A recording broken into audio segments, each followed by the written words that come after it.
Hello students, today we will study about the meaning of accounting. Accounting is very important related to the commerce students. So first word that we have to learn is accounting. In previous video we have learned about the different terminologies related to accounting. So today we will study about the meaning of accounting. Listen, accounting is very important term for the commerce students. हम लोगों को समझना होगा कि actual में accounting का मतलब क्या होता है, क्योंकि आप लोग फाइनेंशियल अकाउंटिंग या अकाउंटिंग मैनेजमेंट या कोई भी सब्जेक्ट पढ़ते हैं तो फर्स्ट वर्ड आता है अकाउंटिंग. तो अकाउंटिंग के साथ साथ बहुत सारे वर्ड्स हम लोगों को पढ़ना पड़ेगा, जैसे कि अकाउंटिंग, अकाउंट्स, अकाउंटेंसी क्या होते हैं. वो सब सारी चीज़ों को जानने से पहले हम लोगों को समझना पड़ेगा कि अकाउंटिंग क्या है. तो अकाउंटिंग अगर कोई पूछेगा सिंपल वर्ड में कि define accounting in one word, then you will answer sir accounting is nothing, accounting is just the recording of business transactions. इसीलिए मैंने यहाँ पे लिखा है कि accounting is the process of recording of financial transactions pertaining to a business. किसी भी business से रिलेटेड जो सारे चीज़ों को हम लोग रिकॉर्ड करते हैं उसको हम लोग अकाउंटिंग बोलते हैं. ये जस्ट लेमन टर्म्स में है. अगर हम लोग इसको इलाबोरेट करेंगे तो हम लोग यहाँ पे बोल सकते हैं कि accounting is the systematic process of identifying, recording, classifying, summarising and interpreting the financial transactions of business activity. इस चीज़ को हम लोग बहुत ही अच्छे एग्जाम्पल से समझेंगे कि आइडेंटिफाइंग कैसे पहचानेंगे, रिकॉर्डिंग कैसे पहचानेंगे, इस सारी चीज़ों को कैसे पहचानेंगे. इसके लिए बहुत अच्छा एग्जाम्पल मैंने यहाँ दिया है. हम लोग देख सकते हैं कि एक अच्छा सा फिगर है जो आप लोग को दिख रहा होगा. यहाँ पे देखेंगे कि पेरेंट्स हैं और यहाँ पे दो बच्चे हैं. दो बच्चे का नाम है आजू बाजू और यहाँ पे पेरेंट्स हैं. हम लोग डे टू डे लाइफ में क्या करते हैं, जो पेरेंट्स जो अर्निंग करते हैं, जो माता पिता जो अर्न करते हैं, तो उस पैसे को वो क्या करते हैं, एक बजट टाइप का बनाते हैं जिसमें वो उनको बच्चों लोगों का फ़ीस भी देना है, उन लोगों को राशन भी लाना है, डेली का खर्चा भी है, उन लोगों के इमरजेंसी के लिए सेविंग्स भी करना है. तो there are different types of expenses that a parent should occur. ठीक है, पेरेंट्स को खर्च करना पड़ता है. तो पेरेंट्स क्या करते हैं, सारी चीज़ों को सोचकर कि कहाँ पे कितना खर्चा करना है, ये सारे दिमाग लगाते हैं. तो ये क्या है, ये इसे हम लोग बोलते हैं अकाउंटिंग, जो डे टू डे लाइफ में करते हैं. हम लोग डे टू डे लाइफ में बहुत सारी चीज़ों को देख लेते हैं. मान लीजिए हम ही लोग अगर कोई जितना सैलरी कमाता है उस सैलरी से वो अपना पहले ही एलोकेट कर देता है कि किस पैसे को कहाँ खर्चा करना है, कहाँ से पैसा आएगा, कितना खर्चा करना है, कितना नहीं करना है. तो ये क्या है, सिस्टमैटिक रिकॉर्डिंग ऑफ ट्रांजैक्शंस. ठीक है, तो ये जस्ट एक समझने के लिए है. हम लोग इसको और अच्छे से समझते हैं.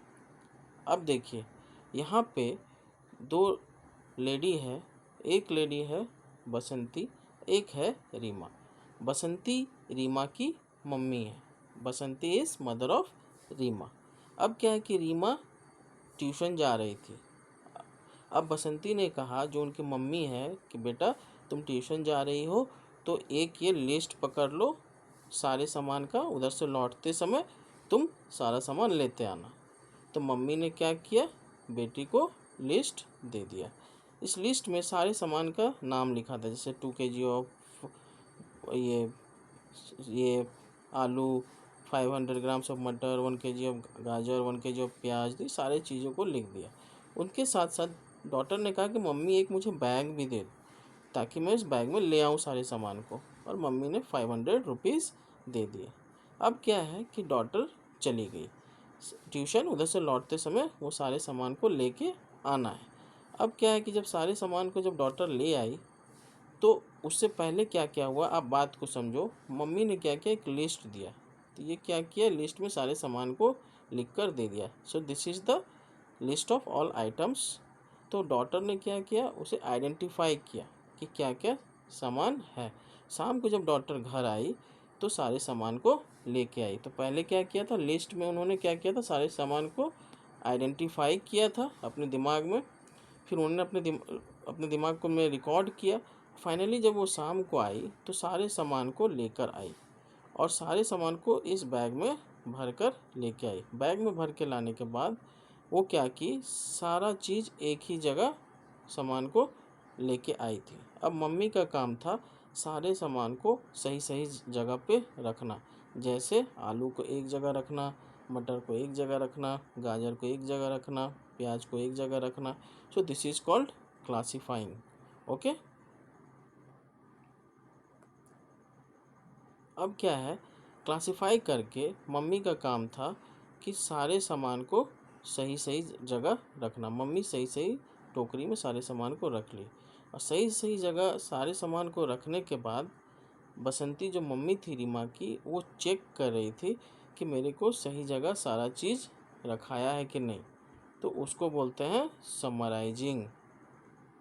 चेक करना वेदर द गुड्स और products has been properly kept और नॉट, और दिमाग में फिर बैठाना कि सही सही सब हुआ है कि नहीं, उसी को बोलते हैं इंटरप्रेटिंग। इसी तरह हम लोग इस एग्जाम्पल से समझे जिसमें मम्मी ने एक बेटी को बोला था कि सारा सामान लेके आना। बेटी सारा सामान एक बैग में लेके आई, बट सब एक ही जगह लेके आई। अब मम्मी क्या की, सबको सही सही जगह रख दी लाने के बाद, और फिर चेक कर ली दोबारा कि सब ठीक है कि नहीं। तो यहाँ हम लोग क्या समझे, accounting is the systematic process of identifying, recording, classifying, summarizing and interpreting the financial transactions of business activity. इसी तरह जिस तरीके से मम्मी ने सामान को सही सही तरीके से लाया, बेटी ने क्या किया, पहले आइडेंटिफाई किया, फिर उसको दिमाग में रिकॉर्ड किया, फिर मम्मी उसको क्लासिफाई की, समराइज की, इंटरप्रेट की। उसी के तरह बिजनेस एक्टिविटीज़ में पहले ट्रांजैक्शन को पहचाना जाता है कि किस चीज़ का ट्रांजैक्शन है, कैश का लेन देन है या फिर उधार है, क्रेडिट में है। ये सारी चीज़ों को पहचाना जाता है, फिर उसको दिमाग में बैठाया जाता है कि ठीक ठीक सब कैश में है या क्रेडिट में है। दिमाग में बैठा के वो क्लासिफाई करते हैं, कैश को एक जगह रखना है, क्रेडिट को एक जगह रखना है, चेक को एक जगह रखना है। तो सारी चीज़ों को क्लासिफाई करके सब फिर से जो चेक करते हैं उसको समराइजिंग बोलते हैं, और इंटरप्रेट करते हैं कि सही सही सब चीज़ हो गया है कि नहीं। तो this is all about the meaning of accounting.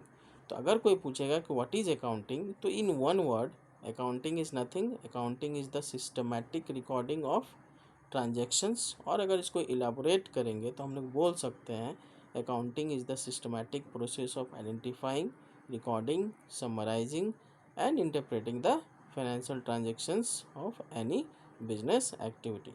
Okay, hope the meaning of accounting is clear to you. In the next lecture we will study about the different concept of accounting. Thank you.